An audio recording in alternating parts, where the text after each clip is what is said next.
Bonjour, je m'appelle Nadine, j'ai 55 ans, j'ai un diplôme de kinésithérapeute depuis 1990 et toujours exercé un secteur libéral. Le 14 septembre 2021 au soir, j'ai dit au revoir à mes patients que je voyais exclusivement à domicile. J'habite en milieu semi-rural et les kinés qui se déplacent sont très peu nombreux. J'ai refusé cette injection bien avant l'injonction du 5 août 2021, surprise de la phase encore expérimentale de ce pseudo-vaccin rapidement mis en place. Ma décision était au départ très intuitive, elle est aujourd'hui idéologique. J'ai contacté le Conseil de l'Ordre pour connaître mes droits et les possibilités qui s'offraient à moi. J'ai été sèchement remballée. Je voulais suspendre mon activité le temps de prendre du recul. On m'a simplement dit que j'avais eu le temps d'y réfléchir et que la suspension n'existait pas, que je devais tout simplement déposer mon bilan et cesser toute activité. Mes appels à l'URSSAF et à la Caisse primaire d'assurance maladie ont été du même acabit. Aucune écoute, aucune empathie. Je me suis sentie rejetée, inconsidérée. Du côté de certains de mes patients, j'ai pu entendre tout et n'importe quoi, que j'étais irresponsable, que je n'avais aucun sens civique, que j'étais stupide, bornée, anti-vax, et j'en passe. Le plus difficile a été d'être rejetée physiquement lorsque je m'approchais d'eux, des personnes que je soignais depuis plus de 20 ans. Au 15 septembre, je suis devenue un danger public, alors qu'en plein confinement, j'avais repris mon activité bien avant l'autorisation, ne voulant pas les laisser sans soin aussi longtemps. J'ai fait comme mes collègues sur le terrain, j'ai fabriqué des blouses, j'ai trouvé des masques, j'ai lavé mes mains bien plus soigneusement qu'avant. Je n'ai pas contracté le Covid et aujourd'hui toujours pas. Je ne me suis jamais positionnée sur le pour ou le contre de cette injection. Je pars du principe que chacun fait son choix en toute connaissance de cause et en son âme et conscience. J'ai même pris rendez-vous pour mon conjoint qui la voulait.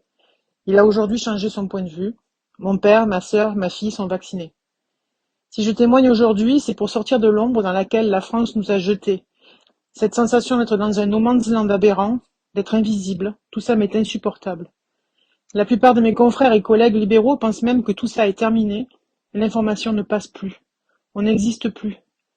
Je tente aujourd'hui de développer une activité dans le massage avec un statut d'auto-entrepreneur. La vaccination n'y est pas obligatoire. Allez comprendre. Mais le cœur n'y est pas. Je suis quelqu'un du soin, et j'ai toujours aimé ça. Sincèrement, je suis dégoûtée, écœurée de la façon dont parlent de nous certains politiques, journalistes et surtout certains membres du milieu dit médical. Comment peut-on exercer d'une telle profession quand on est capable d'autant d'intolérance? J'étais prête à faire l'injection avec le vaccin Novavax, jusqu'à apprendre que le rappel serait obligatoire à l'ARN messager. Une autre façon de se foutre de notre gueule, sachant que le courrier de la DGS mentionnait bien pour les réticents à l'ARN messager. J'ai honte aujourd'hui d'exprimer mes émotions et ma douleur, sous peur d'entendre que si je n'avais pas été aussi têtue, j'irais bien. En gros, je n'avais qu'à obéir. Donc t'as fait ton choix, assume, viens pas te plaindre. Je ne fais partie d'aucun clan. Je suis une personne qui a choisi de suivre la voie de son âme, pas le discours assourdissant d'une majorité soumise à la peur et à la bêtise. Quand je pense que les vaccinés peuvent exercer en étant contagieux, je me dis que ce monde marche sur la tête. Ma situation financière est très compliquée aujourd'hui. Les revenus de 2021 ont disparu comme neige au soleil. Mon conjoint touche une retraite de 900 € par mois. Et comme tout le monde, j'ai un crédit et des frais mensuels. Les vacances, les restos, les sorties, tout ça c'est fini. Mais quelle importance.